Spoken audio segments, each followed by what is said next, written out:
নাই, বাট যেটা দেখাইছে একদম মনের শান্তি ভাই, মনের শান্তি। ফাইনালে কারে চায়? যে কেউ ভাই, যে কেউ। আর্জেন্টিনা যে খেলা খেলতেছে পুরো টুর্নামেন্ট জুড়ে, আমি মনে করি যে এই আর্জেন্টিনা যদি ফাইনালেও যায় কোনো পাত্তাই পাবে না স্পেনের। অ্যাকচুয়ালি ফুটবলটা হচ্ছে শুধু অ্যাটাকের খেলা না, এটা হচ্ছে গেম, পুরো হচ্ছে টিম গেম। আপনি ফ্রান্স টিমে যদি চেয়ে দেখেন, এখানে শুধু অ্যাটাক দিয়ে ভর্তি। এদের ফরওয়ার্ড ওয়ার্ল্ড ক্লাস, এমবাপ্পে, দুয়ে, তারপর হচ্ছে অলিসে, কিন্তু এদের না আছে আহামরি কোনো মিডফিল্ডার, না আছে আহামরি কোনো ফুল ব্যাকস।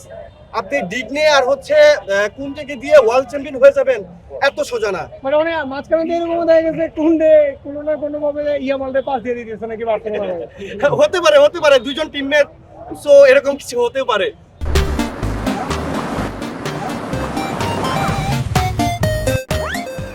তবে মানে পুরো স্পেন যেটা দেখাইছে, যেটা খেলছে, যেভাবে খেলছে, আউটস্ট্যান্ডিং। আশা করছিলেন যে না, একটু ভয় লাগছিল না? ভয় লাগছিল না? অবশ্যই ভয় লাগছে, মানে এরকম একতরফা ম্যাচ হবে আমরা কখনোই এক্সপেক্ট করি নাই, বাট যেটা দেখাইছে একদম মনের শান্তি ভাই, মনের শান্তি। ফাইনালে কারে চায়? যে কেউ ভাই, যে কেউ।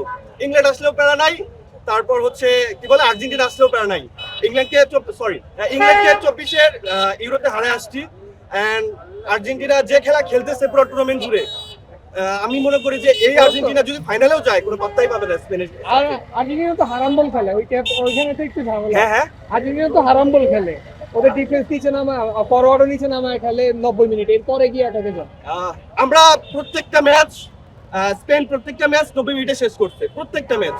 আমরা পর্তুগালকে 92 মিনিটে গোল দিয়ে হারাইছি, সো আশা করি আমরা 90 মিনিটের ম্যাচ বের করতে পারবো ইনশাআল্লাহ। বের করতে পারবেন ইনশাআল্লাহ। সেকেন্ড টাইম ওয়ার্ল্ড কাপের ফাইনালে, আগের বার যখন ফাইনালে গেছে তখন তারা ওয়ার্ল্ড কাপ জিতেই গেছে, এবারও একটা সম্ভাবনা আছে। সবচেয়ে কম গোল হজম করা টিম, এক গোল 7 ম্যাচে এক গোল হজম করছে। গোল হজম করছে, সো আপার হ্যান্ডে কি থাকবে স্পেন? অবশ্যই।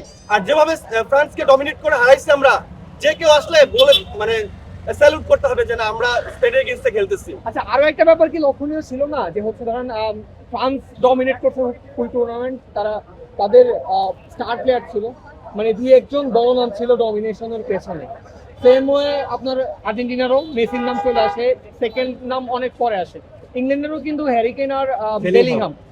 বাট স্পেন টিমে অনেক স্টার থাকলেও কেউ স্পেসিফিকলি কারণ নাম কিন্তু বলতে পারছে না। আপনাকে টুর্নামেন্ট জিততে হলে সবাইকে পারফর্ম করতে হবে, সবাইকে। আর এই স্পেনের টিমের সবাই পারফর্ম করতেছে। আজকে দেখুন লামিন পুরো ওয়ার্ল্ড কাপ জুড়ে ও অফ ফর্মে, প্রথম পেনাল্টিটা ও ওন করে দিচ্ছে।